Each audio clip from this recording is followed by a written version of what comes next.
গতকালকে আরেকটা খুবই দুঃখজনক ঘটনা, ব্র্যাক ইউনিভার্সিটির স্টুডেন্টরা একটা ধর্ষণ বিরোধী আন্দোলন করার পর তার ঠিক বিপরীতে যে রাস্তাটা ওই টাইমে ওই রাস্তায় একটা শিশুকে ধর্ষণ করা হয়। তো এই যে অবস্থা, এটা দায় তো আসলে একজন কাউকে দেওয়া যায় না। স্বরাষ্ট্র উপদেষ্টা যতভাবে সম্ভব সবভাবেই ব্যর্থ হয়েছে।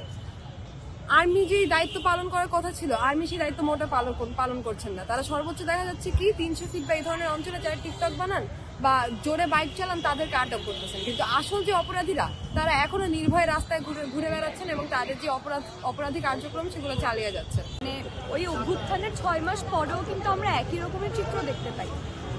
তখন যেরকম প্রশাসনহীন একটা স্টেটলেস অবস্থায় দেশে যে ধরনের অরাজকতা চলছিল, সেই অরাজকতা 6 মাস পরে হুট করে বলতে গেলে আবার বেড়ে গেছে এই গত 1 মাসের মধ্যে। শিশুরা শহীদ মিনারে ফুল দেওয়ার জন্য ফুল কুড়াতে গিয়ে ধর্ষণের শিকার হয়, নিজের বাসার ভেতরে বাবার দ্বারা তার সন্তান ধর্ষণের শিকার হয়, এবং চলন্ত বাসে ধর্ষণ বা যৌন হয়রানির মতো ঘটনা আরো অনেকাংশেই বেড়ে গেছে। 5 তারিখের পর থেকে আমরা দেখতে পাই যে পুলিশ প্রশাসন পুরোপুরিভাবে নিষ্ক্রিয় হয়ে গেছে, এবং অন্তর্বর্তীকালীন সরকার আসার পরে আমরা যেই শান্তি বা স্বস্তিটা পাবো ভেবেছিলাম, দেখেন গণ অভ্যুত্থান এবং হাসিনার পতন হওয়ার মূল কারণ কি? যে জনমানুষের যে ভোগান্তি ছিল দ্রব্যমূল্যের ঊর্ধ্বগতি থেকে ধরে, সেটা জননিরাপত্তার অভাব, র্যাব পুলিশ মানুষকে যেভাবে খুন করতো, ছিনতাইয়ের সংখ্যা যেভাবে, চাঁদাবাজি ছিল। 5 তারিখের পরে আমরা চেয়েছিলাম একটা অভ্যুত্থানের মাধ্যমে যে সরকার আসবে সেই সরকার দেশে শান্তি ফিরিয়ে আনবে, কিন্তু শান্তি ফিরিয়ে আনা তো দূরের কথা, পুলিশ প্রশাসনই বর্তমানে অ্যাক্টিভ না। এবং সেই পুলিশ প্রশাসনকে অ্যাক্টিভ করতে বলা হলো যে সেনাবাহিনী নিয়োগ দেওয়া হবে, সেনাবাহিনীকে ম্যাজিস্ট্রেসি পাওয়ার দেওয়া হলো। সেই ম্যাজিস্ট্রেসি পাওয়ার দেওয়ার পরে দেখা গেল যে পুলিশ প্রশাসন আরো বেশি নিষ্ক্রিয় হয়ে গেল, এবং এই পুলিশ প্রশাসনের নিষ্ক্রিয়তা চুরি ডাকাতি ছিনতাইয়ের ক্ষেত্রে যতটা নিষ্ক্রিয়, তারা কিন্তু একই রকম ভাবে অন্যান্য ক্ষেত্রে নিষ্ক্রিয় না। আমরা দেখেছি যখন আদিবাসী ব্যানারে স্বরাষ্ট্র মন্ত্রণালয় ঘেরাও কর্মসূচি হলো, সোভারেন্টি সন্ত্রাসীরা কিভাবে আদিবাসী জনতার উপর হামলা করলো, যখন স্বরাষ্ট্র মন্ত্রণালয় ঘেরা দেওয়া হলো তখন পুলিশ কিভাবে আক্রমণ করলো, যখন শাহবাগে প্রাইমারি শিক্ষকরা আন্দোলন করে তখন কিভাবে পুলিশ প্রশাসন এসে তাদের উপর লাঠিচার্জ করে, টিয়ার সেল ছোড়ে, জল কামান ছোড়ে।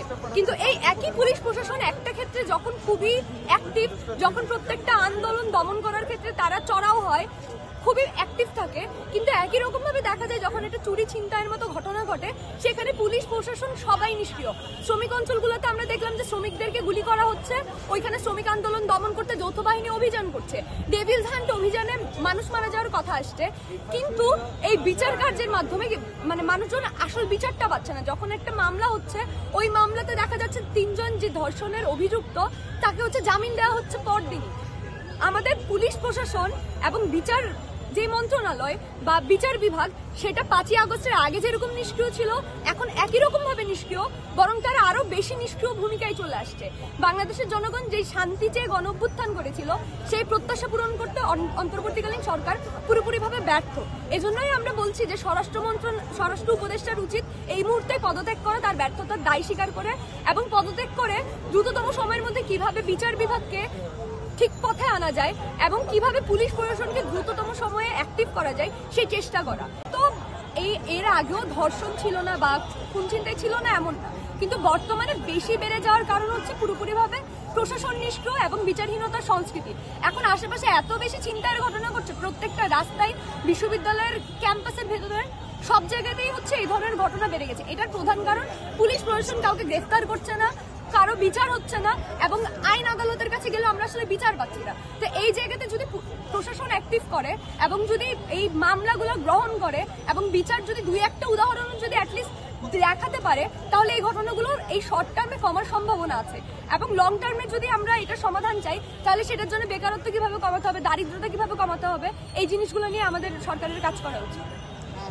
আমরা 5 আগস্টের পর আমাদের একটা স্বপ্ন ছিল, চাওয়া ছিল দেশের যে পরিস্থিতি ওটা আরো অনেকটাই ভালো হবে, অনেকটাই স্থিতিশীল হবে, শান্ত হবে, কিন্তু তা কিন্তু ঘটে নাই।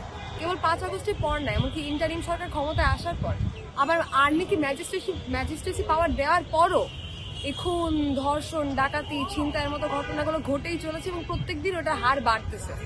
আপনারা দেখছেন গতকালকে ঢাকার ধানমন্ডির মতো একটা ব্যস্ত জায়গায় প্রকাশ্যে চাপাতি ছুরি নিয়ে ঘুরে বেড়ায় ডাকাতি করা হয়েছে। আপনারা দেখেন যে গতকালকে আরেকটা খুবই দুঃখজনক ঘটনা, ব্র্যাক ইউনিভার্সিটির স্টুডেন্টরা একটা ধর্ষণ বিরোধী আন্দোলন করার পর তার ঠিক বিপরীতে যে রাস্তাটা ওই টাইমে ওই রাস্তায় একটা শিশুকে ধর্ষণ করা হয়। তো এই যে অবস্থা, এটা দায় তো আসলে একজন কাউকে দেওয়া যায় না। স্বরাষ্ট্র উপদেষ্টা যতভাবে সম্ভব সবভাবেই ব্যর্থ হয়েছে। আর্মি যেই দায়িত্ব পালন করার কথা ছিল, আর্মি সেই দায়িত্ব মোটা পালন করছেন না। তারা সর্বোচ্চ দেখা যাচ্ছে কি 300 ফিট বা এই ধরনের অঞ্চলে যারা টিকটক বানান বা জোরে বাইক চালান তাদেরকে আটক করতেছেন, কিন্তু আসল যে অপরাধীরা তারা এখনো নির্ভয়ে রাস্তায় ঘুরে বেড়াচ্ছেন এবং তাদের যে অপরাধী কার্যক্রম সেগুলো চালিয়ে যাচ্ছেন। বা আরো একটা জিনিস আমরা দেখতে পাই যে সরকারে এখন যারা রয়েছেন উপদেষ্টারা বা একভাবে বলা যায় বৈষম্য বিরোধী ছাত্র আন্দোলনের যে সিনিয়র সমন্বয়করা, তারা সরকারের একটা এক্সটেনশন, তারা পর্যন্ত এই ঘটনাগুলোর বিরুদ্ধে একটা তেমন কোনো কার্যকরী পদক্ষেপ নিচ্ছেন না। তারা সর্বোচ্চ একটা বিবৃতি দিয়ে বা দু একটা ফেসবুক স্ট্যাটাস দিয়েই তাতে থেমে যাচ্ছেন। ফলে এই অপরাধীরা তারা আরো সাহস পাচ্ছে, তারা এখন আরো প্রকাশ্যে এই ক্রাইমগুলো করতে পারছে। তারা তো ভাবতেছেন আমার তো কিছু হবে না, তাহলে আমি কেন করবো না। ফলে একজন কাউকে দায় দেওয়া যায় না, কিন্তু স্বরাষ্ট্র মন্ত্রণালয়, সামরিক বাহিনী, আইন শৃঙ্খলা বাহিনীর সাথে সংশ্লিষ্ট প্রত্যেকটি প্রতিষ্ঠান সব জায়গায় চরমভাবে ব্যর্থ হয়েছে এবং সেই ব্যর্থতার ফলাফল হিসেবেই এই যে আজকে আমরা রাস্তায় বের হতে বাধ্য হচ্ছি।